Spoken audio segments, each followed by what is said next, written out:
What the Falcons do, we rise up. Welcome to Rise Up Reactions, the show where we talk all things Falcons, NFL, Georgia sports, and in general, the sports news of the day. I'm your host, Dr. Lee Denning, the Golden Hard Dog, and a lifelong sports fan. And today, guys, I'm coming back. We have big news. AJ Terrell signed a 4-year extension, so he is going to play on the 5th-year option this year, which is only going to be about $12 million on the salary cap. Ends up being about 4.5%, almost 5% of the salary percentage for this year's team. But he is going to be playing with the Falcons for a long time, signing this 4-year deal. $81 million with $65,800,000 of that guaranteed. He will be an undrafted free agent in 2029. So he is going to be starting the 2024 season at the age of 26. He will be 27, 28, 29, potentially 30 years old going into the last year of his contract, which is pretty much a sweet spot for where you want to start reevaluating if you want somebody on your team long term at such a competitive and hard position to play as like secondary, like corner. So the Falcons seem to have locked down their corner one for the next few years. Now, we certainly did this a few years ago back in the Matt Ryan era with other corners, and it didn't end up working out. We'll see how this one does. I did want to do a brief talk on AJ Terrell and really talk about what his numbers are and is he worth this money. He's the second highest paid corner in NFL history as of this moment. That will inevitably change. There's almost no way that he maintains that forever because, to be quite frank, as much as I like AJ Terrell, he is not the number 2 corner in the NFL. In fact, he's nowhere near the number 2 corner in the NFL. If you go back to last year for all rankings, and again, take this with a grain of salt, for PFF, everything that they grade, combined grade, he is 24th out of all available corners in the league. Guys that beat him: Jalen Johnson, Deron Bland, Sauce Gardner, Trent McDuffie, Shavarius Ward, Devin Witherspoon, Kendall Fuller, who we definitely saw beat the crap out of us with Washington last year, Derek Stingley, the former third-round pick, number 3 overall pick in Houston, Rasul Douglas, Michael Carter, Darius Williams, Brian Branch, the rookie in Detroit, Paulson Adebo out of New Orleans, DJ Reed, Teron Johnson, Mike Hilton, Michael Jackson. It just keeps going on. But there are guys that were graded better, and they're all guys that I would say once you get to a certain point, you can probably call them all in the same tier as AJ Terrell. AJ, as much as this is going to frustrate and tick off some of the fan base that I say this, he is a very good corner. He is not an elite corner. Sauce Gardner is elite. Jalen Johnson is elite. Deron Bland is elite. They live on an island. It's kind of like going back to the Revis Island days. They live on their own little island, and they are a no-fly zone. So, for reference, AJ Terrell, let's talk about him coming into the league. Came into the league in 2020. He was our first-round pick, 16th selection that year.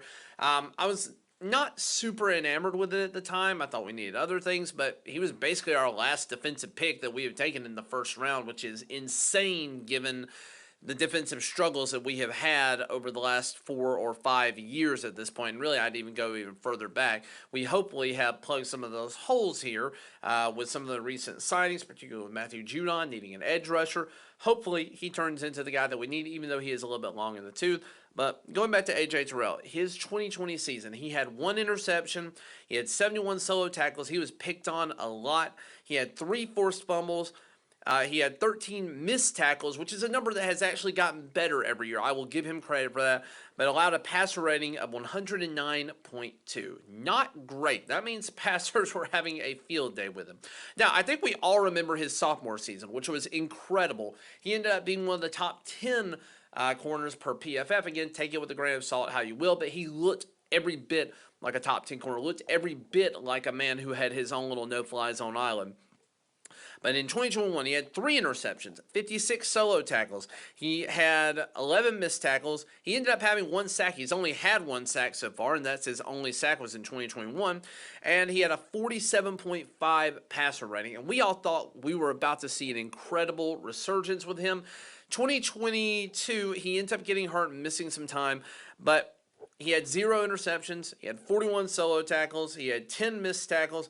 And for the time that he was there, had a passer rating of 115.8, which was worse than his rookie season. He did not look like the same player. We were not thrilled with his production, and it was just a very bad, no good year altogether for the Atlanta defense in 2022. And 2023 was kind of a let's see what we've got year. We really need to evaluate and see if this is a guy that we want to hold on to for the indefinite future. And they ultimately did make that decision. He finished with no interception, so he hasn't had an interception in 2 seasons now, almost 3 if you count going into this year. He had 39 solo tackles, so his actual solo tackles have gotten less, but to me that means that he's being thrown to a little bit less. Passer rating was 95.7, not great, but at least he's preventing some passes here. He had 9 missed tackles during that year. And again, he's not had any sacks, but we really haven't had defensive coordinators that planned much for corner sacks at this point. Now, for comparison, I think comparison is the thief of joy, but I do think it's worthwhile if you're going to call AJ Terrell elite and worth this kind of money. Which I think certainly, I get that bag, go for it. I'm glad we were able to pay him, and I'm glad that we got him for this deal. Salary cap's going to keep going up, and this may end up being a deal on a quality guy going forward, but right now it's a very hard pill to swallow. But, let's go and look at Sauce Gardner here. So in his first season, he was graded as an 87.9 overall. AJ Terrell has never been graded above an 84. And this is a guy who, in his first season, had only 6 missed tackles. He had 60 solo tackles. He had 2 interceptions and allowed a passer rating of 53.5 as a rookie. Now, again, Sauce Gardner is incredibly special as a talent. I'm not saying that, I'm not taking away anything from him, but I just want to say, AJ Terrell has been in the league now for 4 years, going on 5. This guy came in as a rookie, incredible, so much better right out the gate for a first-round talent. The next year, Sauce got even better this past season. He had an 88.6 grade, 47 solo tackles, 1 forced fumble. He had 11 missed tackles, and then his passer rating, 76.5. He did not have any interceptions, but overall coverage grade was incredible on a really, really bad Jets team. So he's kind of been an island on its own, but again, coverage grades have been much, much better overall.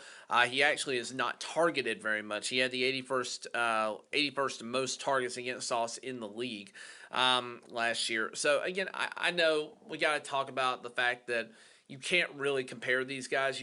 They're on different worlds, but at the same time, Sauce is going to command a ton, and I mean a metric ton of salary when it gets time for his contract renewal in a few years. So the Jets are going to have to pay out the wazoo, or somebody is going to have to pay out the wazoo to end up getting him. Or end up getting his services on their team. And Terrell, right now, to me, I'm like 65, almost 66 million guaranteed.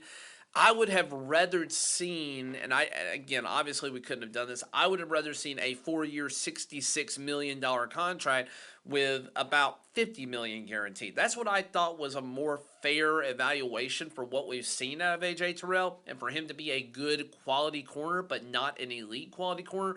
So I do think, and again, this is going to be a very unpopular opinion, I think that the Falcons overpaid for AJ Terrell. I think it does lock down a position of need. And I think over the next 2 years, because of the moves that we've made, particularly having Jesse Bates back there, I think that helps everybody in the secondary. And then now we also have another guy back there in Justin Simmons, who is also going to help the secondary look better.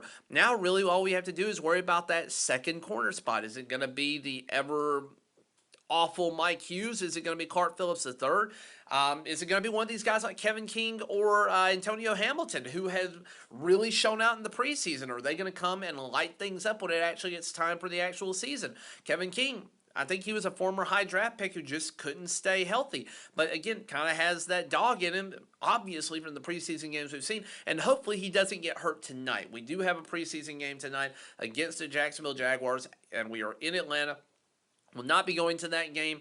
My cousin will be, so shout out to my cousin. Hope you enjoy that game. Hope you and your boyfriend, fiance enjoy that game. Thank you for watching, liking, sharing, and subscribing. And as always, guys, rise up.